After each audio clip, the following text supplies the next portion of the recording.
after serving 23 years with my employer, East Louisiana State Hospital in Jackson, Louisiana.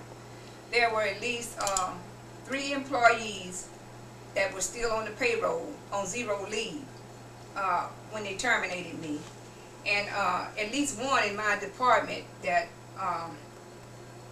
constantly stayed on zero leave. I was asked to submit a letter to my to the CEO and the human resource manager and my supervisors as to why I felt like they shouldn't terminate me.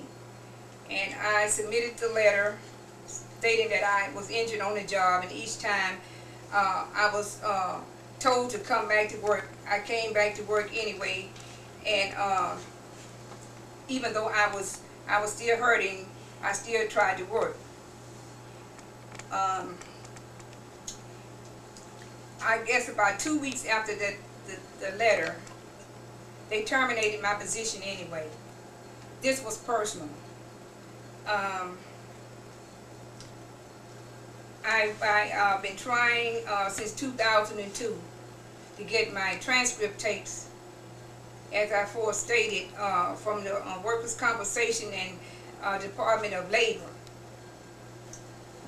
These transcript tapes would prove that my employer, along with Department of Labor and Workers' Compensation, plotted against me in an effort to close my Workers' Compensation case. They wanted me to sell it, and I wouldn't sell it, so they closed it anyway. I came to court to trial, and I had an attorney. When I questioned her about siding with the state on different things, she suggested that if I didn't think she was doing a good job for me, to terminate her. At that time, termination came to a head. She assured me that the state, the judge, would not give me a new trial, a continuance. And he didn't. She entered this into record. He did not give me a new trial and proceeded. Some of the things that were said is not in the written transcript. These tapes would prove that that this trial was handled wrong, and they know it. That's why they won't give me the transcripts. Here are a few letters that I wrote trying to get these tape transcripts. This is the Public Citizens Litigation Group in Washington, D.C. And what I did, I wrote them and told them about the Department of Labor and Workers' Compensation wouldn't give me these transcripts. And they write, I have received the information you sent me about attempts to receive the audio transcripts from your workers' compensation hearing. Due to our limited resources, we are unable to offer you assistance. And what they did is referred me back to open government, which I had already wrote a letter to them. And this is the Office of Open Government.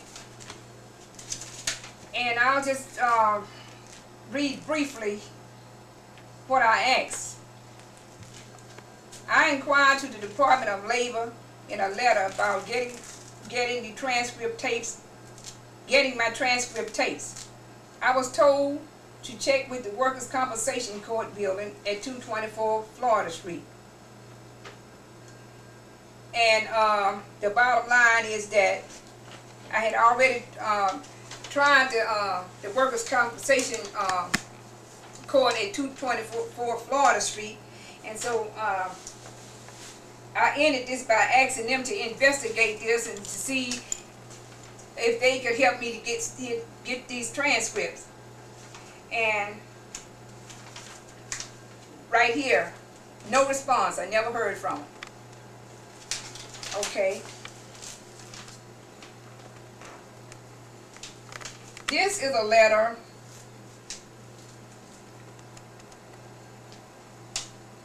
from an attorney, Cassandra Butler. Ms. Conner would like to be able to hear or purchase a copy of the tapes of the trial on May 30th, 2002. The tapes were in OWCA docket number 0008682. Ms. Conner, after reading the transcripts, believes there is a discrepancy in what was said and what is the transcript. She is willing to pay the cost. No response. This is another attorney, Troy Jackson, who owes me $600 now because he was supposed to appeal these transcripts for me in court. But he took my money and I never heard from him. But anyway, he writes, this correspondence is to inform you that Gail Broussard, the court reporter, who is assigned to transcribe the tapes of your hearing, recently contacted me. She informed me that in order to start the transcript, this is for the written process, she needs $300 deposit. She also informed me that regarding our request for the verbal tapes, she would need to obtain permission from the new chief hearing officer. Anyway, it never happened.